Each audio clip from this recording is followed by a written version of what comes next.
Berikan senyum yang luar biasa dan tepuk tangan nanti buat meriah buat Bapak Mahfud MD. Ya. Ini dia Profesor Mahfud MD.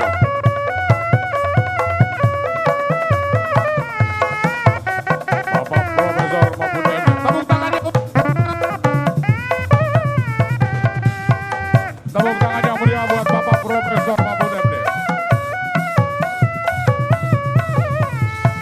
Ya. Bapak Profesor. Sekali lagi tepuk tangan dong, tepuk tangan buat Bapak Profesor Mahfud MD. Baik. Terima kasih Prof.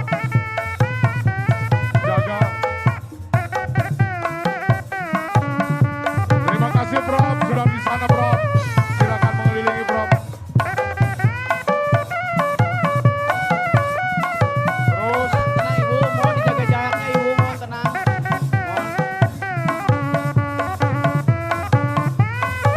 Baik. Tenang. Semua bisa salaman, tapi tetap kondusif, tenang. Jangan dekat-dekat dulu. Ayo.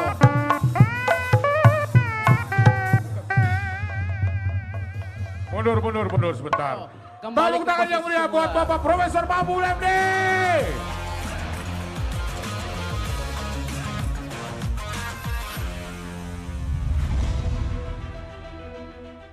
Muhammad Mahfud MD lahir 13 Mei 1957 di Sampang, Madura, Jawa Timur.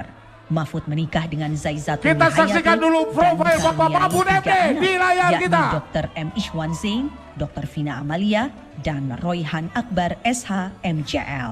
Mahfud MD menempuh pendidikan dasar dan menengah di Pamekasan, Madura. Bersekolah di SD Negeri Waru, sembari mondok di pesantren Al-Mardiyah. Kemudian melanjutkan ke Sekolah Pendidikan Guru Agama Negeri Pamekasan.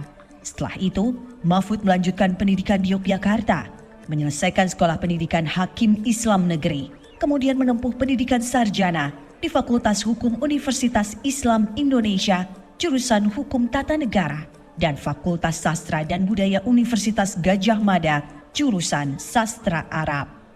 Mahfud meraih Magister Ilmu Politik dan Doktor Ilmu Hukum Tata Negara dari UGM. Mahfud MD mengawali karir sebagai dosen di alma maternya UII Yogyakarta. Menjadi dosen Fakultas Hukum sejak 1984 dan diangkat menjadi guru besar bidang hukum tata negara pada usia 41 tahun. Sebagai Profesor Hukum Tata Negara, Mahfud MD aktif mengajar pada 18 universitas di berbagai daerah di Indonesia. Mahfud telah menerbitkan banyak buku serta aktif menulis kolom di berbagai media massa. Mahfud pernah mengemban beberapa jabatan strategis lengkap di 3 pilar: eksekutif, legislatif, dan yudikatif. Pada tahun 2000, Presiden Abdurrahman Wahid melantiknya sebagai Menteri Pertahanan dan kemudian sebagai Menteri Kehakiman dan HAM di Kabinet Persatuan Nasional. Setelah era Presiden Wahid, Mahfud menjadi anggota Dewan Perwakilan Rakyat dari fraksi PKB.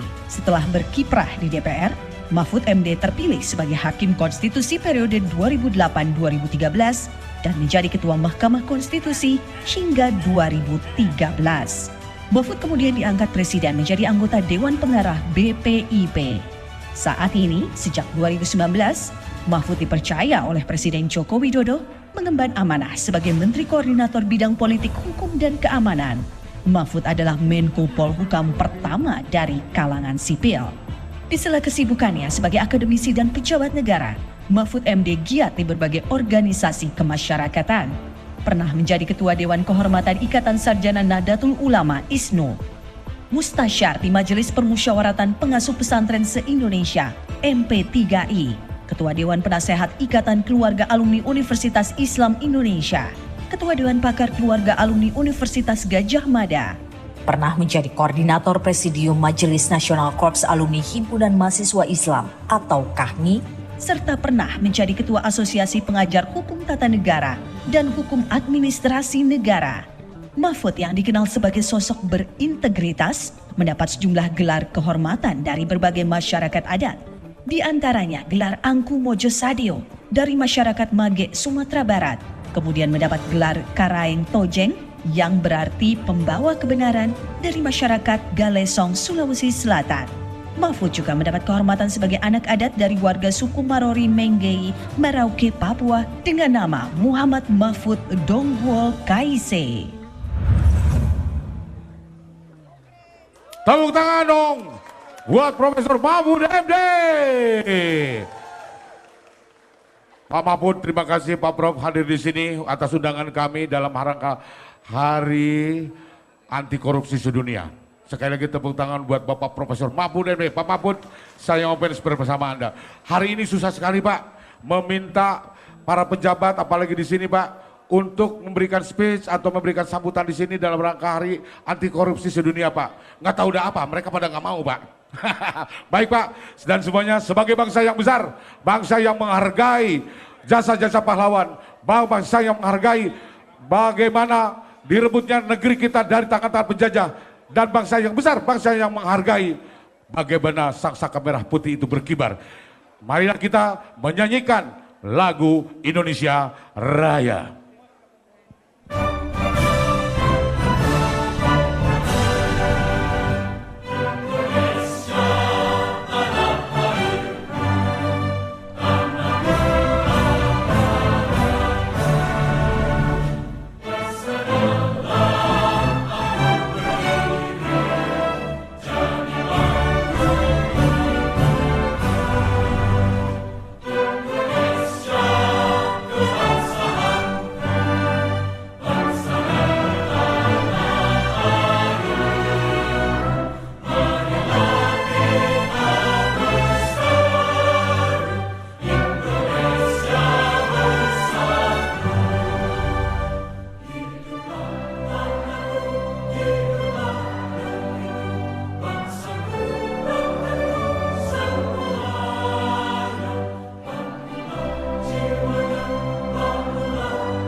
Tepuk tangan semuanya. Bapak Mahfud, izinkan saya Jo, saya akan memimpin atau memandu acara ini sampai selesai Pak. Dan saya merasa bangga bisa bertemu dan berhadapan dengan Bapak. Mungkin ini kali yang ketiga Pak, tapi saya ingat mungkin tapi Bapak nggak pernah ingat. Karena saya mau orang biasa Pak. Tapi hari ini saya minta maaf Pak, Bapak idola saya, Bapak lebih tinggi daripada saya. Tapi hari ini Pak, saya berada lebih tinggi di hadapan Bapak. Tapi Pak, tapi semua jangan khawatir Pak. Saya lebih tinggi di sini, saya juga lebih muda dari Bapak. Tapi saya melalui proses panjang Pak. Dari malam saya bikin tangga seperti ini Pak. Jadi tidak instan saya ada di sini Pak. Baik, Pak Mahfud yang kami hormati, yang kami muliakan. Rasa yang luar biasa, apresiasi saya sampai speechless, nggak ngomong apa-apa. Sampai maaf kalau saya ada penyebutan gelar Bapak, nama Bapak, kalau salah Pak. Saya ingin memanggil Bapak sebagai paman saya, tapi saya nggak mau paman, karena intonasinya udah jelek. Saya panggil aja Mang Mahfud ya Pak ya. Dan sahabat-sahabat di sini Bandung meminta juga Bapak ingin dipanggil lebih dekat, jadi Mang Mahfud. Baik Bapak nanti orasi, tapi sebelum orasi Pak, rekan saya stand up komedi nasional Anyun Cadel akan membawakan dulu satu materi komikalnya atau stand upnya. Berikan tepuk tangan yang meriah buat Anyun Cadel.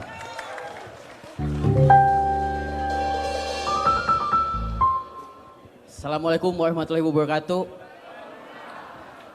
Bapak Profesor Mahfud MD Menko Polhukam, boleh minta tepuk tangan?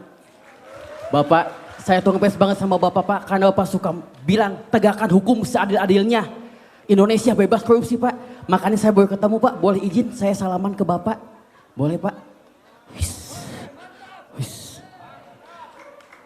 Nih, tangan Pak Mahfud bersih dari uang-uang suap.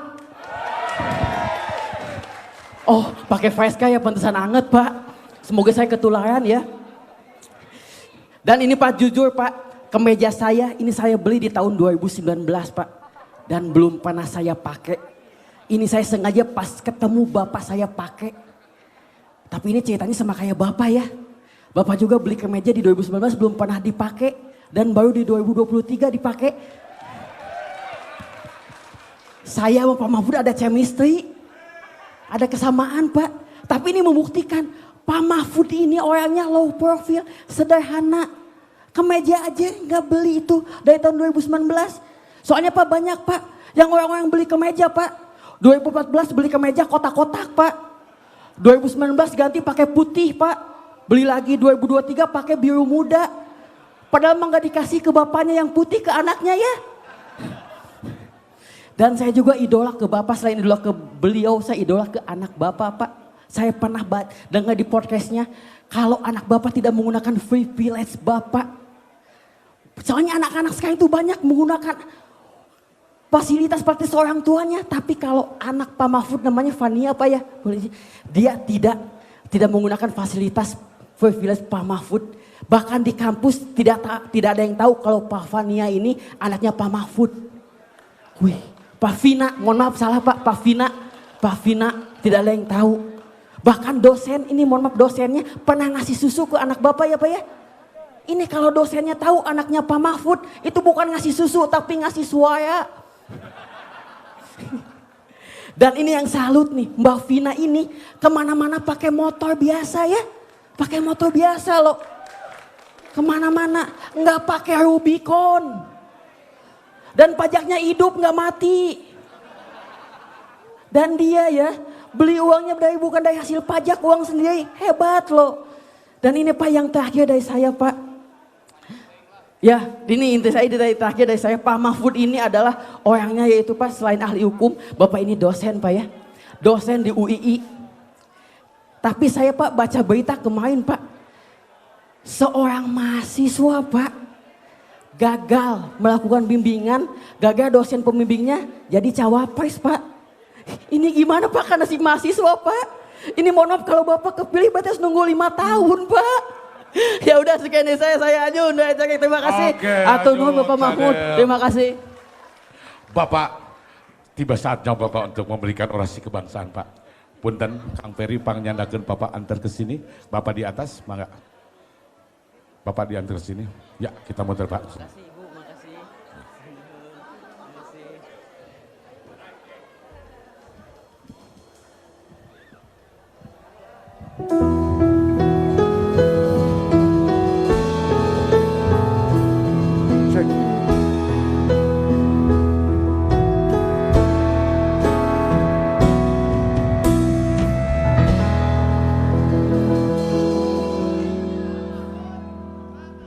Yuk. Assalamualaikum warahmatullahi wabarakatuh. Salam sejahtera, Om Swastiastu, Namo Buddhaya, salam kebajikan dan Sampurasun.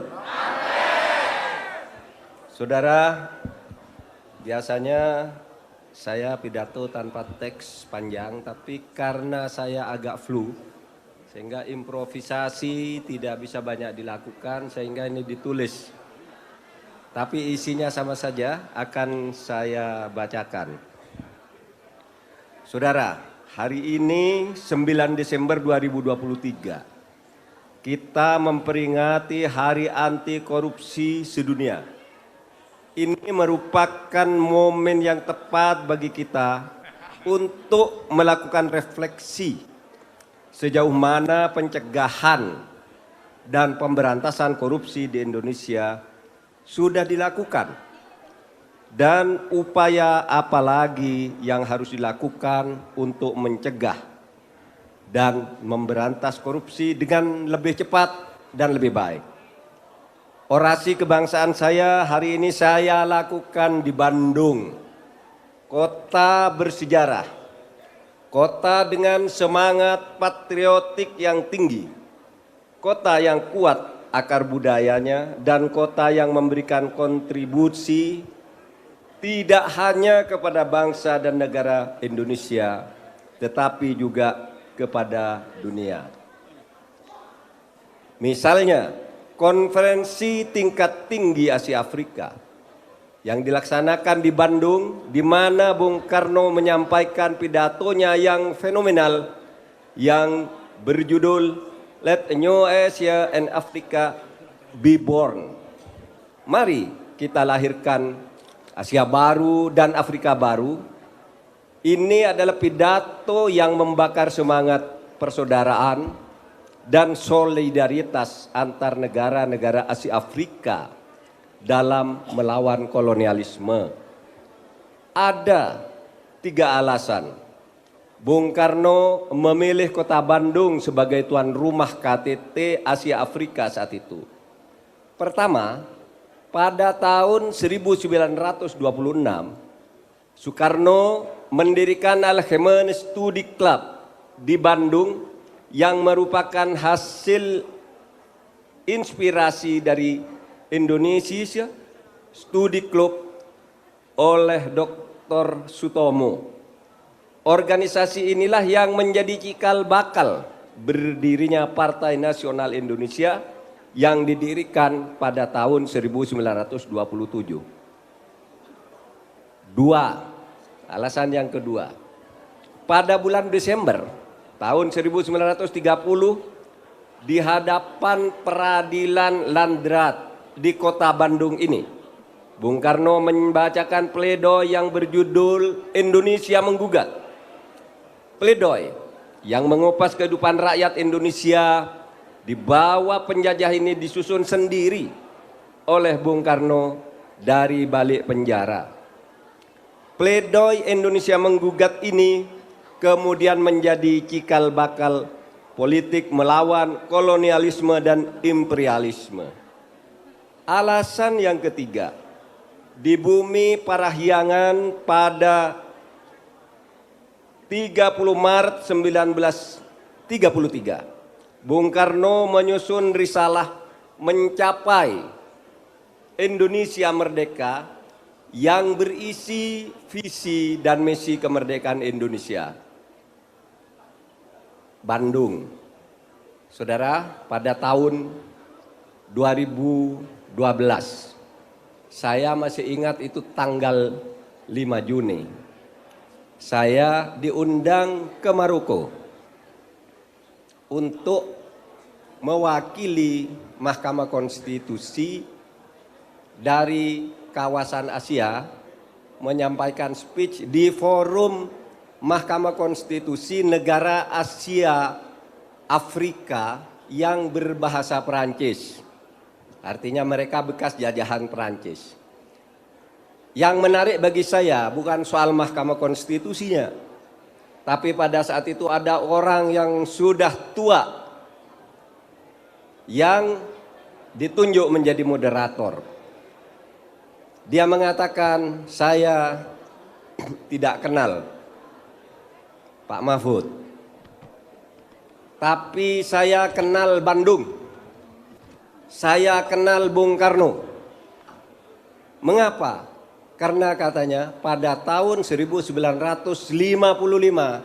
saya menjadi utusan anak muda untuk ikut rombongan Maroko hadir ke Bandung menghadiri konferensi Asia Afrika. Dia merasa bangga dengan Indonesia dan Bung Karno.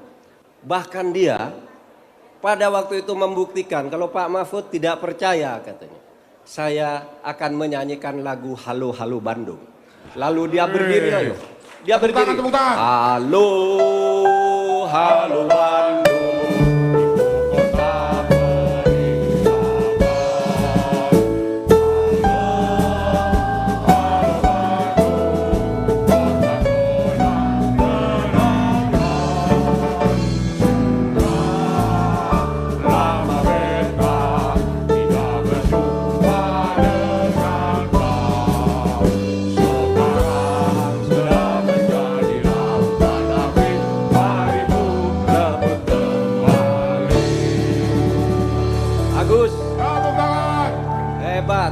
Bandung. Orang luar negeri aja mengakui kalau Bandung ini hebat. Sehingga mereka mengatakan kota Bandung telah menginspirasi kemerdekaan negara-negara baru di Asia dan Afrika. Itu sebabnya tadi di dalam lagu Bandung dikenal sebagai lautan api atau karena indahnya disebut Paris Wan Jawa. Saudara, saya bicara korupsi sekarang. Korupsi merusak, bahkan menghancurkan berbagai sendi kehidupan manusia di bidang sosial, politik, ekonomi, dan budaya.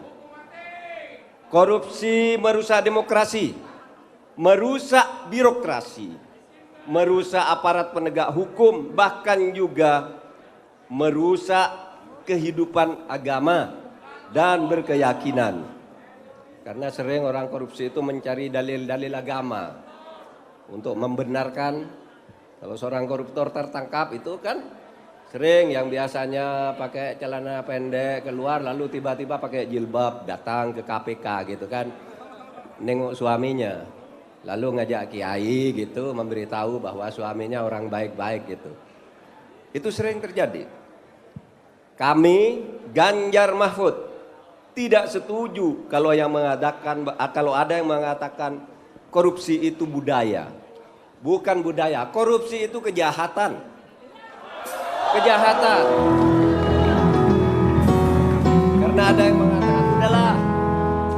Kan ada yang mengatakan udahlah korupsi itu budaya, dimaklumi saja. Nggak bisa. Korupsi itu kejahatan. Di mana-mana kalau korupsi dianggap budaya, negaranya akan hancur secara pelan-pelan. Saya sampaikan tadi bahwa peringatan Hari Anti Korupsi adalah momen yang pas untuk melakukan refleksi. Bagaimana situasi korupsi di Indonesia sekarang? Ini pertanyaannya. Pertanyaan berikutnya, kenapa ditanyakan sekarang? Kan gitu. Berdasarkan hasil survei Transparansi Internasional, skor indeks persepsi korupsi Indonesia mengalami penurunan drastis pada tahun 2022 dari skor 38 menjadi 34. 38 per 100 menjadi 34 dari skor 0 sampai 100. Itu drastis karena untuk menaikkan satu aja itu susahnya bukan main. Satu naik, paling tinggi kita naik 2 gitu, tiba-tiba turunnya ke 4. Itu pasti ada sesuatu yang luar biasa. Jadi pada saat itu indeks persepsi korupsi kita turun dari peringkat 96 dari 180 negara menjadi peringkat 110. Jadi berapa turunnya itu? 14 tingkat kalau dibandingkan dengan urutan negara terkorup itu. Pertanyaannya, mengapa skor Indonesia turun secara tiba-tiba? Ini sebenarnya tidak tiba-tiba.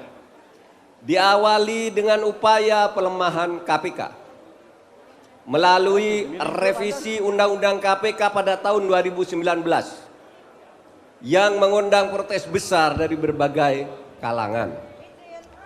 Saudara, saya ingin jelaskan dulu.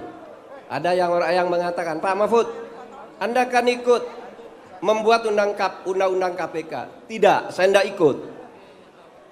Undang-undang KPK itu disahkan oleh DPR pada awal September. Saya menjadi menteri pada akhir Oktober. Jadi ada waktu 1,5 bulan. Sebelum diundangkan tapi sudah disahkan, saya termasuk orang yang usul agar dikeluarkan Perpu RUU KPK yang disahkan oleh DPR itu dibatalkan saja. Tepuk tangan. Tapi pada 19 Oktober Undang-Undang KPK disahkan. Dan saya 4 hari kemudian baru diangkat menjadi menteri. Jadi saya tidak ikut di dalam proses itu. Oleh sebab itu saya punya hak moral untuk mengatakan sekarang ini bahwa revisi Undang-Undang KPK itu memang bagian dari upaya pelemahan terhadap KPK. Penyumbang skor rendah indeks persepsi korupsi adalah kinerja pemberantasan korupsi di sektor politik, saudara. Politik dan hukum. Pada dua sektor ini kinerja Indonesia dianggap rendah sejak dulu. Sejak sebelum skor IPK mulai menurun pada tahun 2019. Praktek korupsi politik dan korupsi peradilan selalu menjadi sorotan publik. Saudara, meskipun sebagai Menko, saya tidak mempunyai kewenangan eksekusi dan tidak mempunyai kewenangan di dalam hukum acara untuk menindak langsung tindak pidana korupsi. Tetapi saya terus ikut berbuat dengan cara ikut melibatkan partisipasi masyarakat sipil, melibatkan aktivis dan akademisi untuk menyelesaikan kasus-kasus hukum yang berdampak pada masyarakat luas. Saudara Menko itu tidak punya kewenangan undang-undang, tetapi saya tahu caranya untuk ikut mendorong sehingga beberapa kasus besar justru diungkap setelah Menko Polhukam turun tangan, dan caranya adalah ikut melibatkan masyarakat sipil. Kalau ada masalah tidak mempan ke dalam, saya lempar ke udara, masyarakat sipil berteriak, ini kemudian saya garap di bawah lalu jalan. Misalnya Anda tahu ada kasus besar namanya kasus Indosuria. Itu adalah penggelapan dan penipuan nasabah Indosuria dengan total kerugian 106 triliun. Henry Surya pelaku utamanya justru divonis bebas. Divonis bebas nol. Sehingga pada waktu itu saya kumpulkan aparat kejaksaan, kepolisian, Kemenkumham, ayo ini masa orang sudah jelas salah nih divonis bebas. Saudara, kemudian saya katakan, kita karena ini divonis bebas murni, tidak bisa banding. Kita harus melakukan dua langkah. Pertama, kita langsung kasasi dengan mengatakan bahwa ini jelas korupsinya sudah terbukti secara sah dan meyakinkan, kenapa menjadi bebas. Yang kedua, kalau ini tetap dibebaskan oleh Mahkamah Agung, maka kami akan menggugat lagi Indosuria ini dari setiap kota di mana cabang koperasinya ada, karena pelanggaran ada di situ. Nah, disitulah kemudian langkah yang pertama berhasil. Henry Surya dijatuhi hukuman 18 tahun dengan kewajiban membayar sekian miliar rupiah kepada negara, dan hasil korupsinya tetap disita oleh negara. Kemudian ada isu pencucian uang sebesar 349 triliun. Orang mengatakan, itu gimana tuh pencucian uang yang dulu rame? Yang dulu rame kok sekarang diem? Apakah sudah ada deal politik? Apakah sudah dibungkam? Tidak, kasus itu sekarang berjalan. Saudara, justru karena kami bongkar dan saya tantang DPR untuk mengatakan sebaliknya dari yang saya temukan, pada akhirnya dinyatakan bahwa kasus pencucian uang itu benar adanya, dan karena itu melibatkan 300 surat, maka penyelesaiannya menjadi terpisah-pisah sehingga tidak meledak lagi sebagai 349. Ada yang 26 triliun di Soekarno-Hatta, ada yang di KPK, ada yang di Makassar, ada yang di Jogja, semua ditangani. Yang paling jelas misalnya kasus Rafael Alun, kasus Angin Prayitno, itu semua sudah dipenjarakan. Bukan tidak jalan, laporan itu jalan dan semua akan terus berjalan. Saya berterima kasih kepada Menteri Keuangan bahwa sekarang dia atau beliau menyetujui langkah-langkah yang akan ditempuh oleh Menko Polhukam untuk terus menguntas kasus ini sampai tuntas. Kasus BLBI, saudara tahu, kasus BLBI itu kasus di mana pemerintah menggelontar uang kepada bank-bank yang bangkrut pada tahun 98. Ya. Lalu mereka tidak mau bayar. Sudah uangnya dibeli, lalu dia dinyatakan mempunyai utang sekian, lalu pada tidak mau bayar. Yang bayar hanya sebagian yang kecil-kecil. Ada 111 triliun yang mereka ngemplang selama 18 tahun. Saya katakan kalau 18 tahun dibiarkan sampai 20 tahun, secara hukum itu bisa menjadi daluarsa. Maka pada tahun 2021 saya bentuk satu tim namanya Satgas Penagihan Utang BLBI. Dan sekarang tim ini masih terus bertugas. Dari 111 triliun itu sudah kami kantongi kembali ke negara sebesar 34 triliun. Dan masih akan terus berlanjut. Saudara, 3 kasus di atas hanya sebagian kecil dari contoh praktek-praktek korupsi yang terjadi. Masih banyak kasus lain yang sudah diungkap maupun yang masih dalam proses dan bahkan belum teridentifikasi. Ada juga yang terus bersembunyi dan menyembunyikan. Baru 3 kasus saja sudah melibatkan jumlah uang yang sangat besar. Coba saudara bayangkan, kalau uang sebesar itu tidak dikorupsi, maka cukup untuk memenuhi kebutuhan pokok dan meningkatkan kesejahteraan rakyat tanpa harus subsidi makan gratis. Masyarakat harus diberi fundamental ekonominya, bukan disubsidi makanannya secara eceran. Apa yang ditawarkan oleh Ganjar Mahfud untuk mengatasi masalah korupsi tersebut?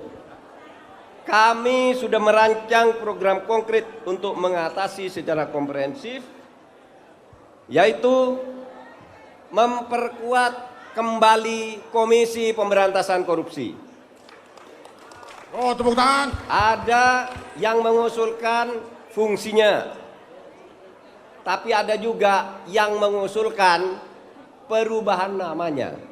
Jangan hanya lembaga, jangan hanya Komisi Pemberantasan Korupsi, tapi misalnya disebut sebagai Badan Pemberantasan Korupsi, badan atau lembaga atau badan. Komisi mungkin dianggap terlalu ad hoc, sehingga perlu dikuatkan dengan nama yang baru. Tapi seumpama pun namanya tetap itu, yang penting pengertian stipulatifnya dan batas wewenangnya di undang-undang itu tetap diperkuat. Saudara, saya akan bicara tentang mencegah korupsi politik. Karena tadi saya katakan hasil transparansi internasional, korupsi itu banyak terjadi di sektor politik dan birokrasi. Korupsi politik menjadi sumber bagi praktek-praktek korupsi lain. Sampai akhir tahun 2022 tercatat total 22 gubernur dan wakil gubernur, 154 bupati dan wali kota serta wakilnya ditangkap oleh KPK. Saudara, penegakan hukum saja tidak cukup untuk menghentikan korupsi. Oleh sebab itu diperlukan pencegahan, yaitu meningkatkan integritas partai politik dan transparansi akan akuntabilitas keuangan partai politik berbasis insentif yang berupa peningkatan bantuan keuangan oleh negara. Kemudian mengkaji kembali aturan untuk publikasi laporan penerimaan sumbangan dana kampanye dan penggunaan rekening khusus dana kampanye bagi partai politik serta publikasi harta kekayaan bagi setiap pejabat. Di birokrasi diperlukan agar praktek korupsi dalam pelayanan bisnis bisa semakin ditekan. Program kami, program Ganjar Mahfud, penerapan sistem pemerintahan berbasis elektronik SPBE berbasis tunggal satu data Indonesia. Yang kedua, mendukung KPK untuk memudahkan pelaporan dan monitoring laporan harta kekayaan penyelenggara negara. Yang ketiga, membuat aturan konflik kepentingan di sektor swasta dan badan usaha milik negara serta milik daerah. kemudian meningkatkan kesejahteraan ASN dan membuat aturan yang tegas terkait konflik kepentingan di institusi-institusi pemerintahan termasuk BUMN dan BUMD. Saudara, pencegahan dan pemberantasan korupsi sebagai sebuah social movement. Pemerintah tidak mungkin bisa bekerja sendiri untuk pencegahan dan pemberantasan korupsi. Aparat penegak hukum tidak mungkin bisa bekerja sendiri. KPK, polisi, kejaksaan, pengadilan, dan aparat hukum lain tidak mungkin bisa menyelesaikannya sendiri. Semua pemangku kepentingan oleh sebab itu harus bekerja sama, bergandeng tangan, bahu-membahu, saiko kapti, hulupis, kuntul baris, bersama-sama melakukan upaya pencegahan dan pemberantasan korupsi sebagai sebuah gerakan sosial atau social movement. Semua pihak bisa berpartisipasi sesuai dengan peran dan posisi masing-masing. Partisipasi anak muda tentu saja penting, sehingga kita memberi peluang untuk bagaimana kampus, sekolah, pondok pesantren, dan lembaga-lembaga pendidikan lain kami lamar dari sekarang.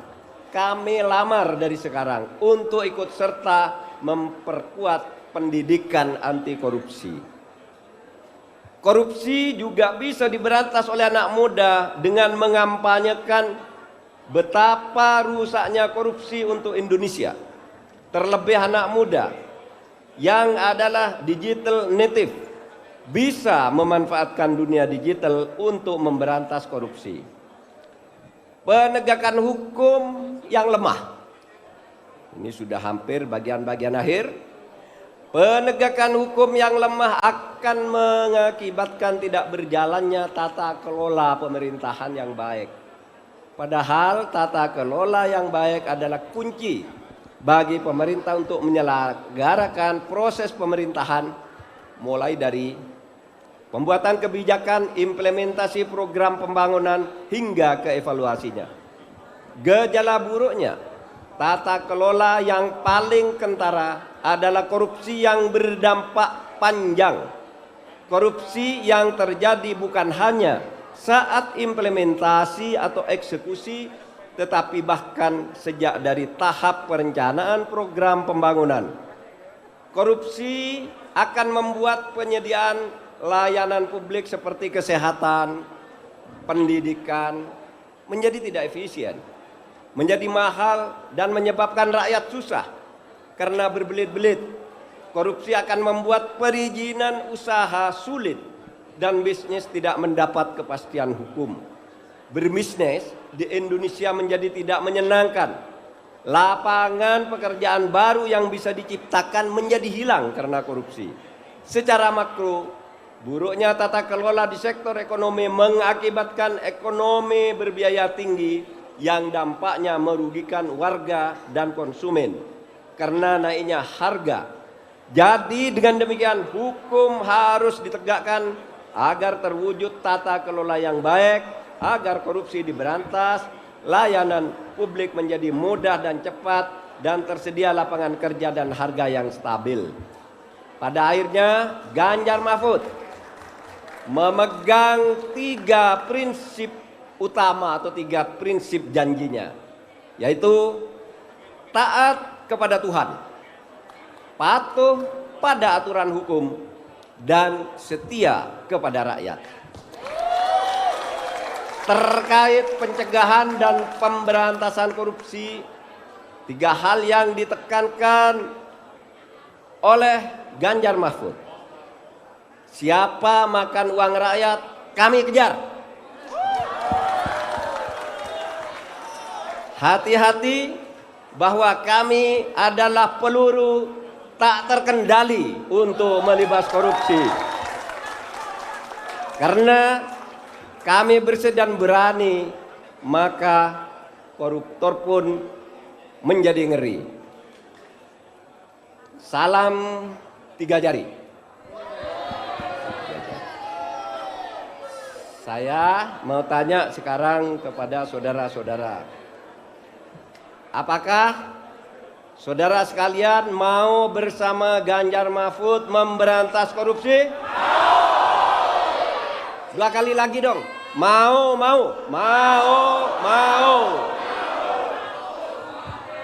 Ini jangan hanya mau saya tanya. Kalau hanya mau itu kan banyak ya yang bilang mau.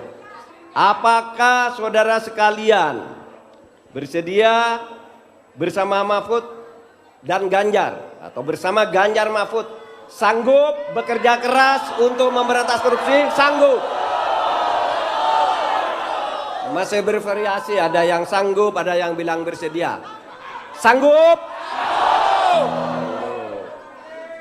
Saudara sekalian, demikian yang bisa saya sampaikan pada saat ini. Maka saudara sekalian, kalau nanti saya berkata Ganjar Mahfud seperti biasa, bukan menang dulu baru presiden. Ganjar Mahfud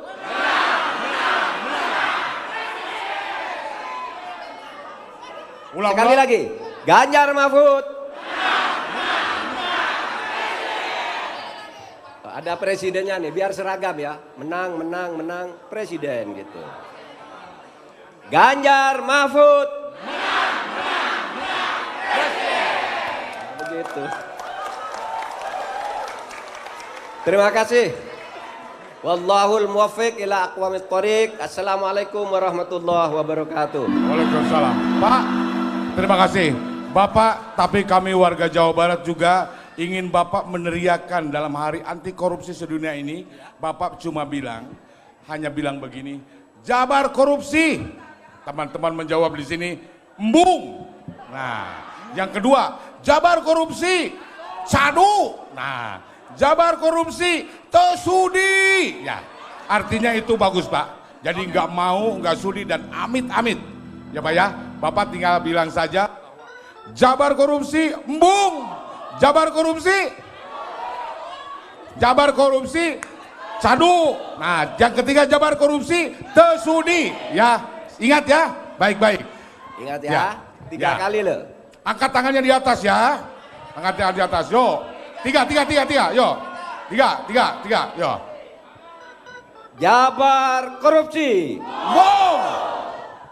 Jabar korupsi. Cadu. Jabar korupsi. Tesudi. Sekali lagi Pak, Yo. Oh ya, Tepuk tangan buat Pak Mahfud. Ini tanda tangan. Kalau Bapak, ini deklarasi.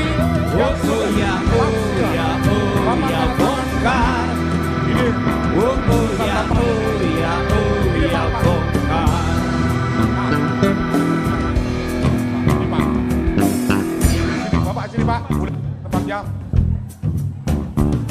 Kalau cinta sudah dibuang, jangan harap keadilan akan datang. Kesedihan hanya tontonan bagi mereka yang diperkuda jabatan. Bapak terima kasih sekali lagi Pak. Bapak silakan tutup makan rumah. Sukses Bapak. Bapak Presiden, Wakil Presiden. Bapak. Tangan tangan dua-dua Jawa Barat, Bandung. Hidup Bapak Mahfud.